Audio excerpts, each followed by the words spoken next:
Bonjour à tous, bienvenue dans ce 19h30 de JNTV. Voici les titres de ce JT. Risque d'attentat à Rochefort suite à l'ouverture d'une boîte de nuit. Conséquences dramatiques du féminisme, portrait d'une femme tyrannique. Danger lié au multiculturalisme, une bande de jeunes étrangers squatte les rues de Rochefort. Interview d'une des nombreuses patientes immigrées du docteur Guy Solon. Une nouvelle boîte de nuit vient d'ouvrir ses portes à Rochefort. Regardons ce reportage. Flash News, risque d'attentat. Depuis la récente ouverture de la discothèque Le Billionnaire dans la paisible ville de Rochefort, les autorités ont mis en garde et sont en alerte. Il existe en effet un réel risque d'attentat.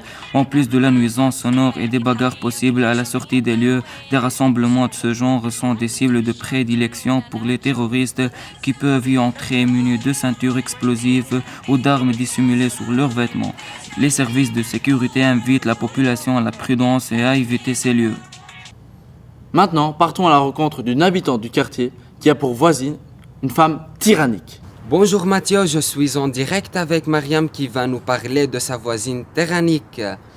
Bonjour Mariam, est-ce que vous avez déjà remarqué quelque chose de bizarre ou vous avez déjà qu'ils se disputent?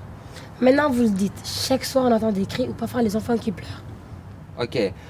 Est-ce que son mari vous a parlé ou est-ce que vous le voyez seul? Seul, son mari, jamais. Je pense même qu'il a peur de sortir sans sa femme. D'accord, merci beaucoup.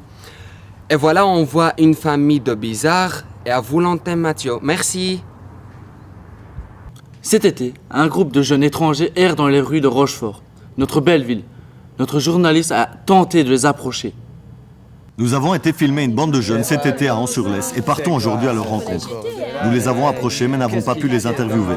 Tout ce que nous savons, c'est qu'ils passent leur journée ensemble. Mais qui sont ces jeunes? Pour combien de temps et depuis combien de temps sont-ils là? Ont-ils une famille? Comment sont-ils arrivés ici? Que font-ils? Travaillent-ils? Ils vont à l'école? Ils font du théâtre? Sont-ils en situation légale dans notre pays? Sont-ils de simples touristes? Comment communiquent-ils entre eux? Quelle langue parlent-ils? Sont-ils dangereux? Et espèrent-ils un jour rentrer chez eux? Effectivement, sommes-nous encore en sécurité dans nos propres rues? À présent, partons à la rencontre d'une patiente du docteur Guy Solon. Il s'agit de Fafi, une jeune afghane de 23 ans. Elle vient très souvent dans ce centre médical pour bénéficier de soins de santé, ce qui n'est pas sans incidence sur notre système de sécurité sociale.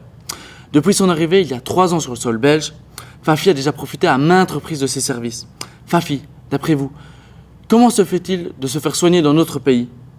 Ici en Belgique, il y a un bon système de santé accessible à tous. Mais c'est vrai, nous sommes nombreux dans la salle d'attente et qu'il faut attendre beaucoup. Et parfois, on tombe malade pendant le voyage. Le principal, c'est que tout le monde puisse être soigné, non? Il y a des enfants malades qu'il faut soigner en priorité, c'est important. Merci de votre fidélité sur JNTV. On se retrouve demain, même heure.